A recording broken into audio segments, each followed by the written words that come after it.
Good morning. Ding, ding, ding, ding, ding, We got ding, that ding. reggaeton going on. This is Sales Chatter, the logistics podcast where we aim to help 10,000 reps hit a million GP. I'm your co-host, Ryan Mohamed, aka the Logistics Monk. With me is my good friend, Dan Deigan. What's going on this morning, brother? How What? you doing, brother?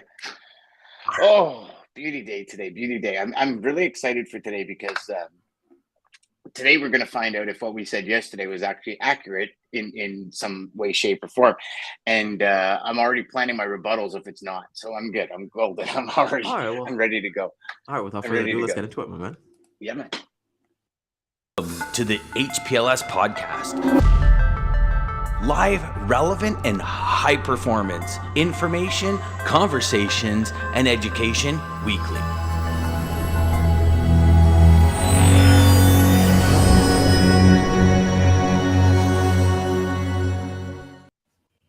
Yes, sir. Good morning, Kat. Good morning, Lisa. So today, Ryan, today we've got a dear friend of mine, been a customer of mine, uh, been a sales lead of mine for a good year and a half before he became a customer of mine. So we've had lots of conversations, and I thought it'd be a perfect addition to talk about, how do we ask customers for money, and how do we do it in a manner in which everyone feels like they win. Like Dean always says, leave something on the table for somebody else. Like everybody's got to have a win here. It's not just about what's happened during COVID, and now it's really bringing the entire industry to the forefront and saying, this is what's going on. This is what I believe is happening. And Greg is an absolute gem when it comes to this. He's been on the carrier side, been on the shipper side for quite a while now. And so he's got a vast knowledge of the industry. So when working with somebody like this, I think it's a little bit to our advantage, the way that we are as salespeople. But I hope it brings the whole audience a real good scope of what the clients are thinking. So if you can bring Greg in, everybody, this is our dear friend, Greg, coming to us from Wisconsin. What's going on, my man? It's all good. I'm so happy to be. It's been about a year since I've been on, so I'm really I excited think to be so. invited back. Yes, sir. Yes, sir. Yes, sir. Well, were you not? You were on the last time I think you were on. It was the special, the all day stream, wasn't it? Or was it? Yes, Yes. Okay. So that yes. was that was a while ago. Wow. Yeah, that was like a year and a bit ago, I think. But yeah, good times, good times, brother. So, Greg, before we get into asking for money, when you and I were talking, kind of setting today up, you'd mentioned something that I think will be really, really key for a lot of individuals watching. Your business that you're in right now deals a lot in retail. What does the retail market look like, and what does that tell you about the industry as a whole? So it's been really interesting. I've often joked that I went from the dark side to the light when I went from the carrier side to the shipper side, and I'm not quite sure if I'm on the light now. Although it looks like my background I can't blur out enough. It's a nice sunny day here for once, so I think I'm still in the light. So, it's been really interesting to come in right at the end of the pandemic and see Yep. some and see switching companies and then going not only to a different industry but to a different company and seeing and hearing some of the things that this company went through during the pandemic and then how we started coming out because I think it was almost like a light switch flipped about the second half of last year. So freight rates started going down, being on the retail side and understanding what our customers were looking for and some of the challenges that they had. It's not really a one for one comparable to what I was seeing on the manufacturing side. So on the retail side, what we're hearing is it's all about cost. So every discussion with the retailer that we're having is, they're asking us for money. So basically, what can we do to discount products to make it more amenable for them and more possible for them to sell to the end consumer. And you're seeing some of the challenges and some of the financial results that companies are releasing. I think Costco and Macy's last week reduced their earnings prospects for the end of the year. I think there's a lot of challenges out there. It's really related to what is the economy going to do in 6 months. It's been forecast that at least the U.S. was going to go into a recession in 2023. Now they're saying maybe it's 2024 because every time that on the U.S. side that the Federal Reserve raises interest rates, the U.S. economy, for some reason, just keeps adding jobs. So they're trying to cool off the market, and it's not really working. The consumer is proving to be very resilient, working through inflation, but it's all about cost. It really relates to the inventory. So for one of the challenges that we have is, yeah, we want to make sales to our retail customers, and we have the product that they want. But mainly because of the freight rates, our cost is too high. So how do we get to a level where we can sell to our customer at a discount rate that they are comfortable with, that they can sell to the end customer, and work through that inventory? So it's been a lot of give and take, a lot of pull and push, back and forth. I think the major retailers are also going through an evolution. That during the pandemic, they were very heavy in e-com. And now that's kind of starting to switch because people want to go back into the stores. And so I think that switch has been pretty big, and the pendulum is swinging back and forth, and everybody's just trying to figure out where it's going to land and what their long-term strategies and processes are. So, Greg, do you, and I know every company does, what is the percentage of your goods that you guys originally had applied for freight, and where has that moved to? So we use a thing called the moving average cost. So we're actually very good at understanding from before we actually place the purchase order, what our cost is going to be to land it at that customer. And so then we do some backwards calculations, adding in SG&A, warehousing costs, so on and so forth, to understand what we're going to be able to sell it to our customers. And then on the retail side, what's been real interesting is I thought small package and LTL pricing was about the worst thing out there, trying to figure out all the different calculations. Retail's even more. It's much more challenging because, if we have a product for X that we need to sell, we know how much we bought it for. We have a pretty good idea of what Y is and the discount rate that needs to be applied to sell it to that customer because of the markups that they're going to have to the end customer. So it's a big challenge. I would say in general, over the past, it's coming up probably on about 12 months now, 9 months at least, we have seen a gradual degradation of those costs. So our landed costs are coming in lower and lower. But we've had the challenge that we had to work through all that old inventory at a higher cost, which I think at our organization, we're pretty much through. So we're getting to cleaner, lower freight costs now. Which is making it a little bit easier to have those discussions with the retailers. Okay. So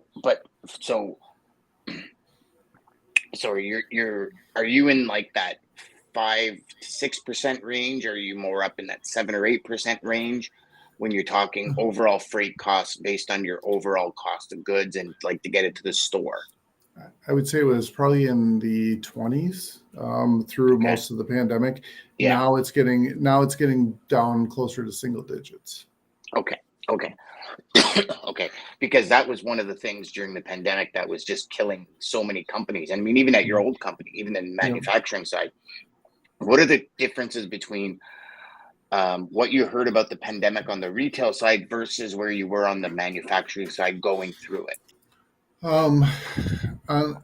I think it would probably be a little bit easier on the manufacturing side because you have more control over the price and your sell price. A lot of pressure on that side, however, also. On the retail side, I think it's more severe because not only are your costs going down, you know what your costs are, the retailers are pushing harder and harder, trying to get their retail price down.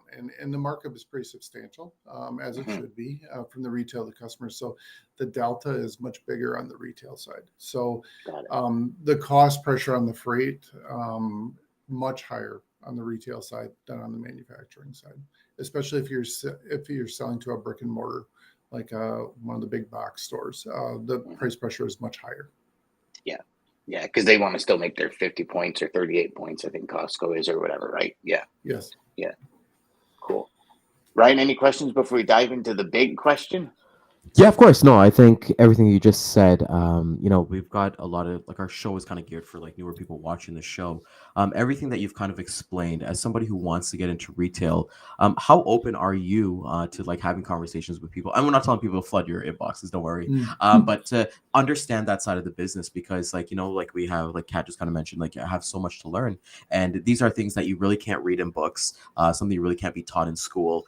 It's something that you kind of really have those conversations with people so that as you're mentioning, hey, if we're going into retail, maybe I need to be more cost effective here and kind of present that solution to my supplier and my customer so that we're all winning at the end of the day, rather than, hey, I'm just submitting a paper rate here and we hope that it's gonna take, and we don't know the reason why it has to be this way.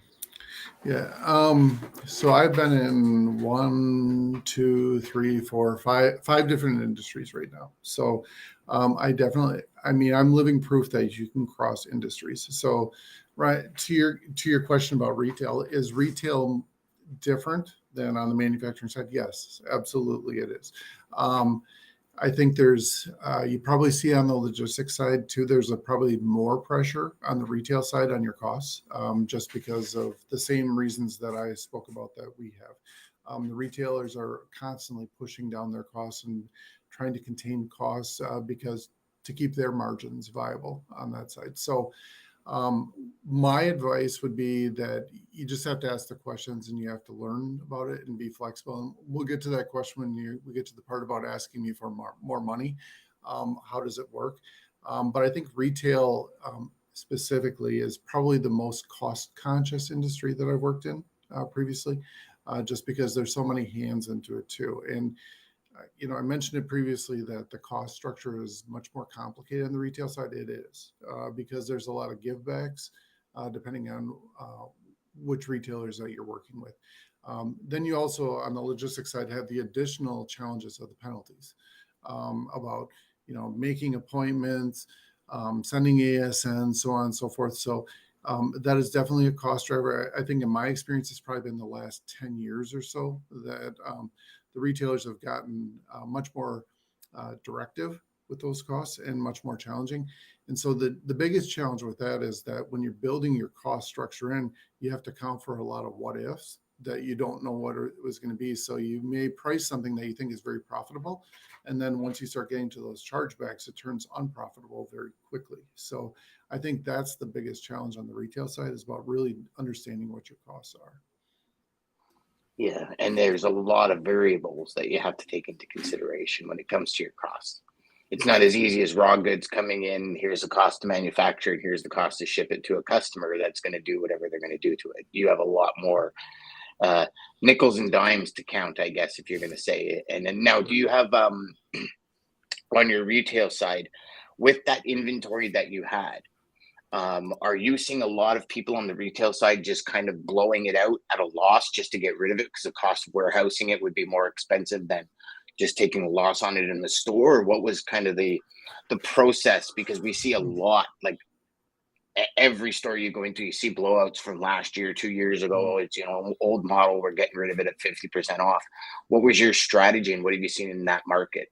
So yes, it has to be very prescriptive though, because you can ruin your entire year budget, just by trying to say, "Hey, I want to get rid of this. I don't want it in my warehouse anymore. It's gathering dust."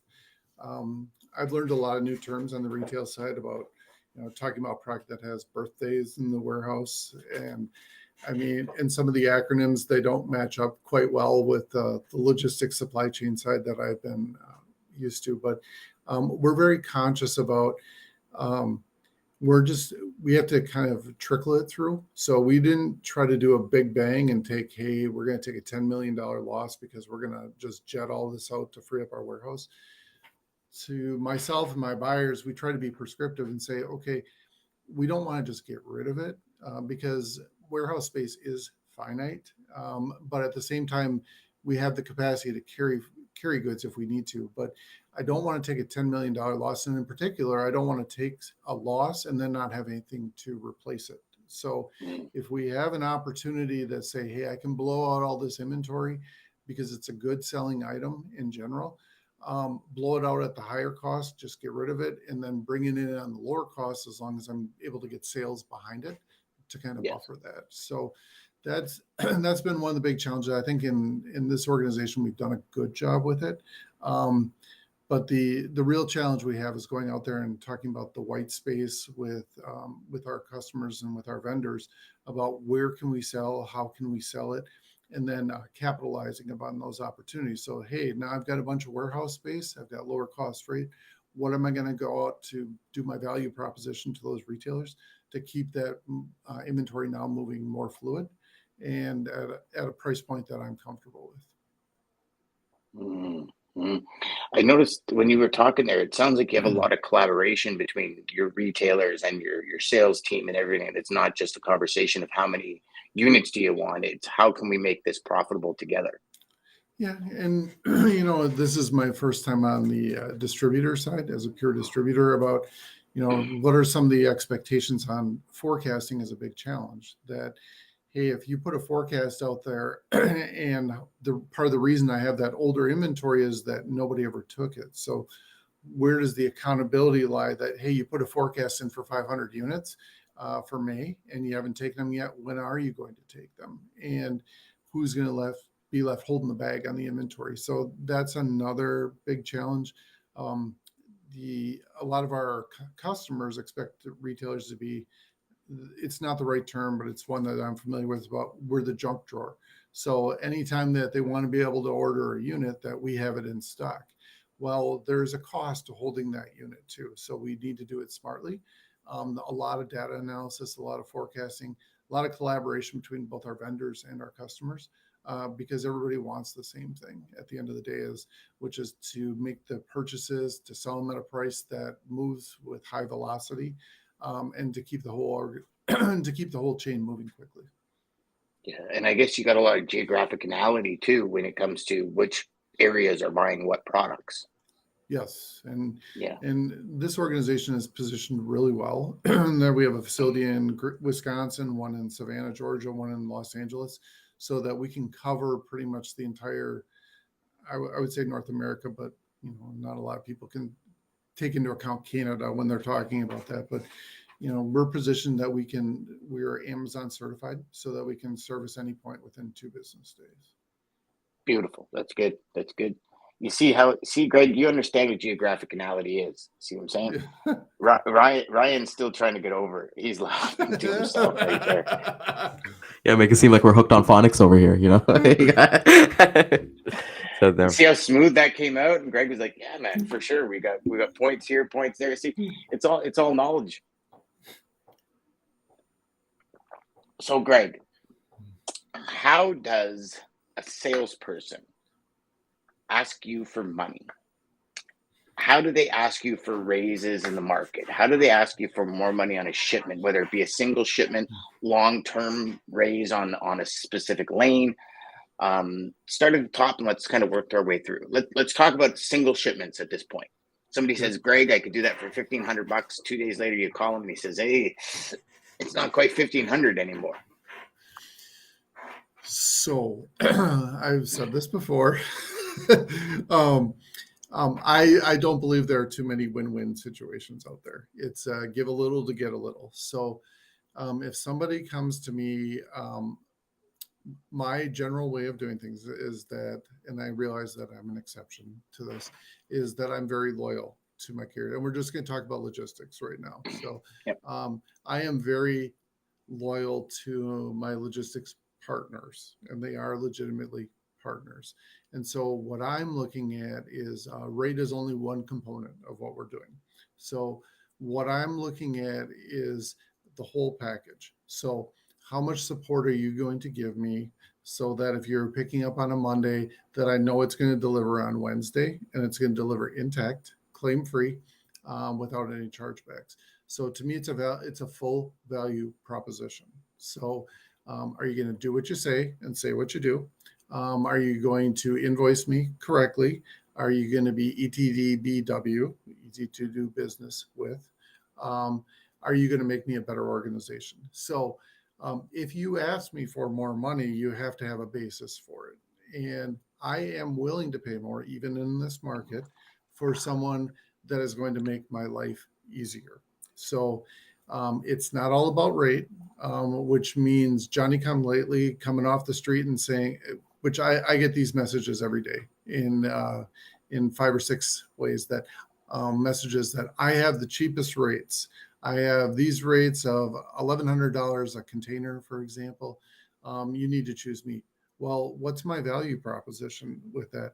How are you going to make me a better business? And we've had these discussions also in the past that, well, Greg, that's all fine and dandy, but if you don't give me a chance, how can I actually prove my worth to you? And yes, I understand that, and I feel comfortable saying that. But the summary of all that is, what else are you going to do to make my organization better? Because if you are going to deliver on time and clean free, you are giving me an advantage versus other manufacturers and other distributors, because then my end customer isn't going to have stockouts. They're going to have high fulfillment rates. They are going to have correct invoicing so that we keep the cash flowing back and forth most effectively. So high level is you can lead with rate and you can lead with coming to me with more, saying I want more money, but you better have some kind of backing for it about what you're going to be giving me in addition. That is a value proposition that I can sell to my organization. So who won? Who won? Ryan or Dan? Who won? So I think I think it was a tie. I think we both Yeah, had I to say, think so. especially. I think I know I made a point yesterday about the customer's customer. Making a point to kind of say that. But when you said, I think we won and lost a little bit too, because like you Yes. brought up so many good points, like easy to do business with, and that it's one part of your operations and your business, right? And there's a quick story I want to share with both of you that I read yesterday. There was this other sales rep. He saved $150 to take Spirit Airlines on a trip to go from A to B. And when he got there was a different line. He had to pay for peanuts. He had to pay for his checked bag. And when he did the cost savings, it was $25. But he said he related it to sales where it's like, don't sell the plane. Everyone's talking about the rate. Everybody can get on a plane. The plane has 2 wings. Sell the soar back. Sell the $14 paid for peanuts. Sell the soar points. Right. And when I'm talking to a client like yourself, Greg, I sell that. Right. Like you just said, if you have a leg up, just buy your shipment delivering on time and claim free. I'm sorry, and I might say something completely wrong here. To me, that's freaking easy. That's the easiest part of the game, without anything That's that's kind of almost going on. mandatory. Thank you, Like, right? So you I know can what do I that mean? like clockwork, like clockwork. So if you're telling me that if I can do those things, you have a leg up on your customers, there's no stockouts, all those things, then lead with that. Lead with that, how you can lead with your customers. So great points. Yep. Yes. I'll give you a real life example too. So I did an RFP late last year, early into this year. So first RFP that going through with my new organization, and we use at the time we were using 2 PO management systems, so that our vendors would add POs in and confirming quantities overseas, so on and so forth. The first step that we went through is on that PO management system, trying to get down to 1. And so the organization that we decided not to choose had a lot of invoicing issues, wasn't taking care and custody of our freight, limited visibility. The other organization was showing it. So they were higher cost. Organization 2 was higher cost, but they were making us a better organization and providing visibility without the organization. So it made an easier choice. Their invoicing processes are much more accurate. It's one and done. There are no going back to them and saying, "Hey, you billed me $1,000 and your tariff says $850." It's done the first time, and so that made it an easy decision. When I was looking at the carriers, I wasn't familiar with any of the carriers that we were going through. I had not used them in my previous life, so I had to rely on feedback. But the carriers that won had a solution for how they were going to integrate with our PO management system on time when we expected to do it, what resources they were going to put against it so that we were going to get the visibility. I think we did a good job of explaining in advance to all the carriers what we were expecting, and they achieved it. Now, we had 2 carriers that said they were going to do it, and we gave them 3 months to do it, and they were never able to get there. So we switched back to we gave freight to other carriers that we had on. So that was at a higher cost also. So, I look at one of the other things that cost a lot of companies money during the pandemic was detention and demurrage at the ports. We had many of the carriers come to us saying, hey, we want more freight. And what we're willing to do is we will give you 10 days free at the port instead of the 4 that you're having for somebody else. And we are going to lower your overall cost if you give us more freight. So, in the spirit of clients asking for more money, yes, I paid more money, but I actually saved money on my bottom line as a result. And that was what was more important. So Now, what about, did you ever have conversations? Because I also know during the pandemic and even now, there seems to be more and more wait times on docks and more issues on docks with drivers and delays and all that.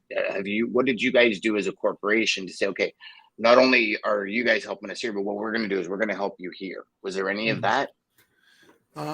Yes. So we also implemented a new broker, and customs broker. And when doing that, we extended the DOs. So instead of giving them to when the container was released and issuing the DO as we had before, the delivery order, what we were doing is we're issuing that delivery order 7 days in advance.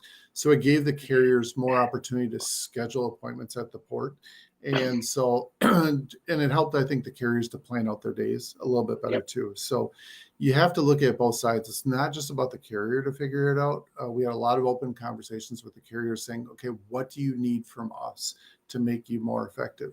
And the net on that was that the carriers are more successful. They're able to utilize their equipment and their drivers more effectively to put more revenue on that truck on a daily basis to benefit their bottom line and also benefiting our bottom line. So I guess that's a little bit contrary to my point about no win-wins out there.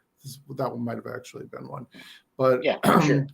but for me, I do not have an arm's length relationship with our carriers. They are a partner, and I think that's where you really get the benefits.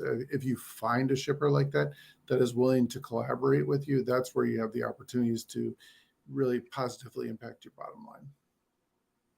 So here's a question for you. Do you find in conversations with colleagues, with people in other companies, with some of the functions you go to, do you find that a lot of traffic managers are leaning towards that relationship based? Because COVID, I think, I know COVID, and I know we're talking a lot about the pandemic, but I think COVID was a big slap in the face for companies to realize how much money they can actually lose in their supply chain if it's not done correctly and if the relationships aren't there and all that.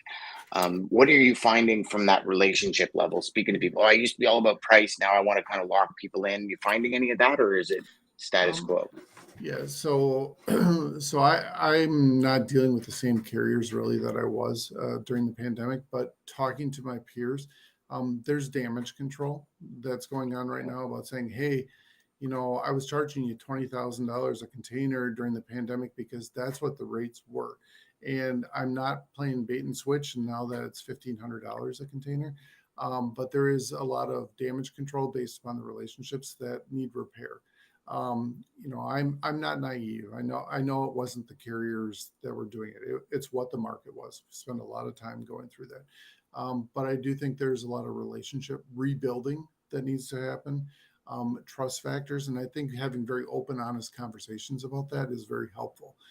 That's not only going to help you with new customers, but that's going to help you with your existing book of business also.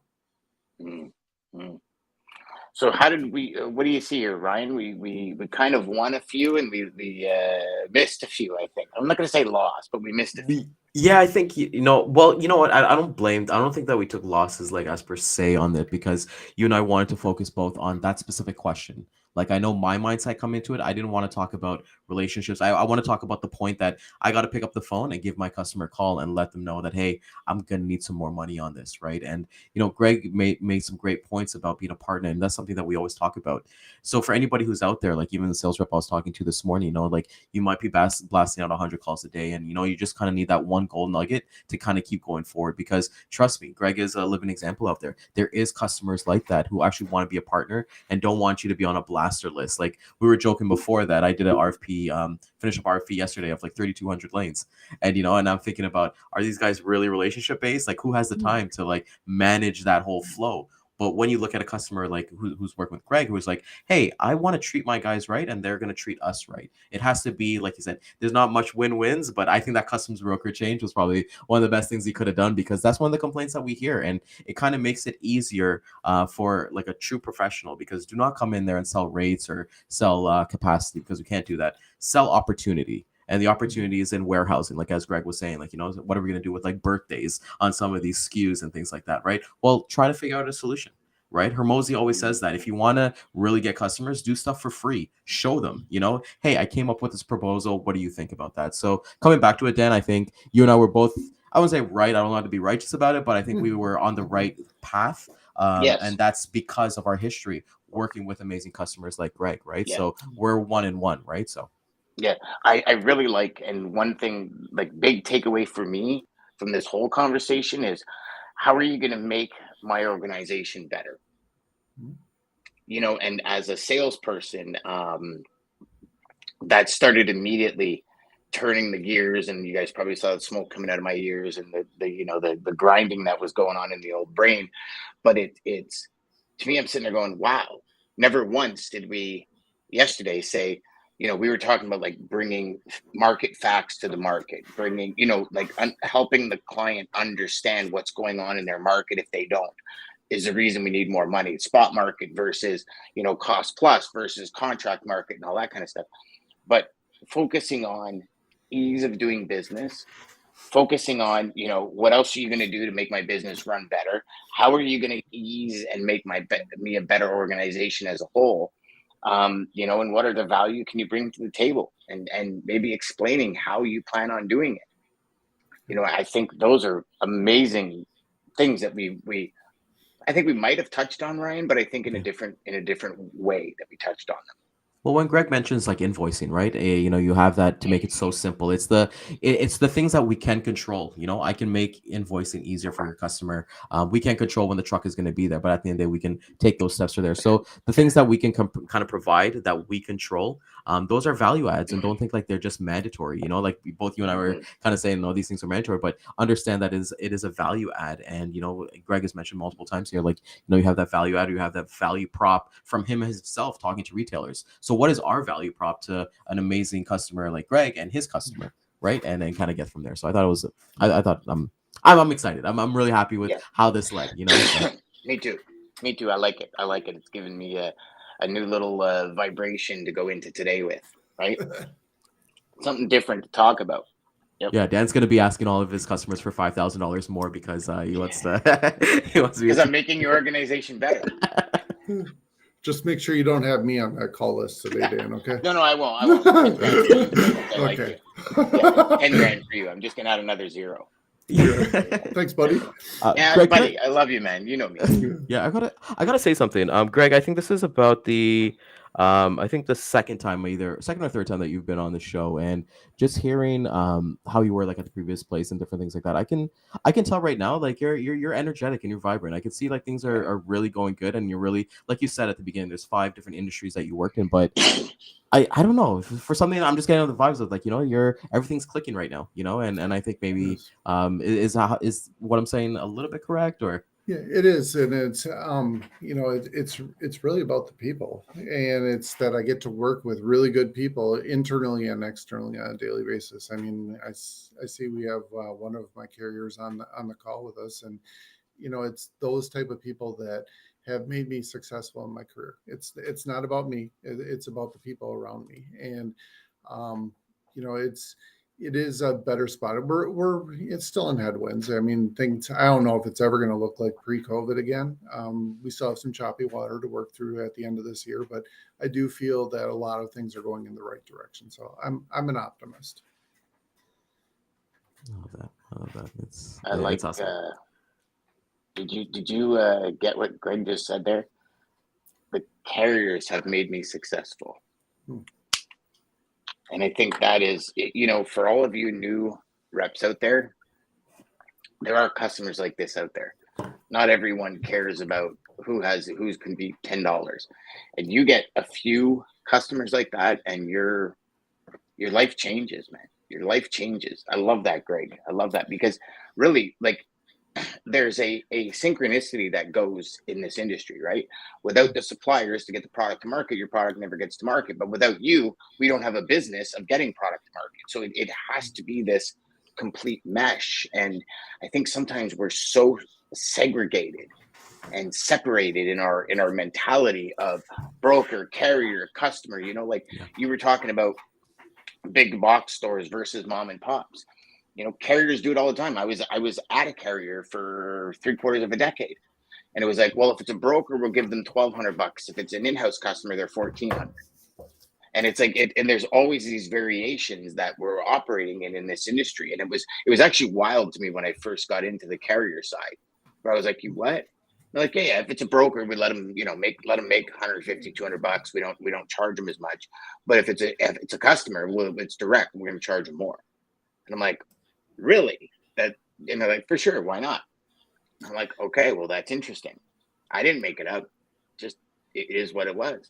And so it was like, but then you have the brokers who say, well, there's always a $50 to $100 negotiation in any price a carrier gives you, right? You've all heard that as well.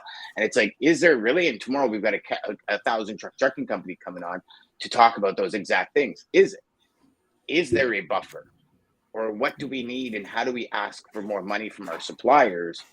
And I think it's going to come back to the same things. Okay, well, if you want more money, you need me to drop my price to give you more profit. What are you going to do for me in order to help that work? Like, you're going to reduce my demurrage time. You're going to reduce my downtime. You're going to allow me to drop and swap trailers. Like, all these conversations. And I would always say it's a three-way street. Get your supplier, get your customer, and you sit down and everybody have the conversation. I agree. Yeah. Sweet. There we go. That's We were awesome. on it, brother. We were on it. Yeah, we cracked it. We cracked it. It was awesome kind of thing here. So Greg, we can't thank you enough for coming out today and making us feel a little bit better of feeling a little bit right on this amazing topic that we're having here. For people who are, I'm not gonna, like I said at the beginning, we're not trying to have people blow up your things like that, but how can people learn more about your business and all that stuff online? Okay. So the company is E as in Edward, M as in Mary, G as in Greg, EMG USA. We have distribution mainly in North America. I'm not going to give you my email because that gets my logistics manager off the hook. But our international logistics manager is Suzanne, who some of you are familiar with. Her email is smichelle. No, don't do that. We're gonna blur. She needs stuff to do. I have to do a wellness check with her this week. Wait, Greg, what is that email again? We gotta. Yeah, we're gonna do this. We're good. But one last thing before I check out. One quote that I just got finished reading the book Shoe Dog by Phil Knight for Nike.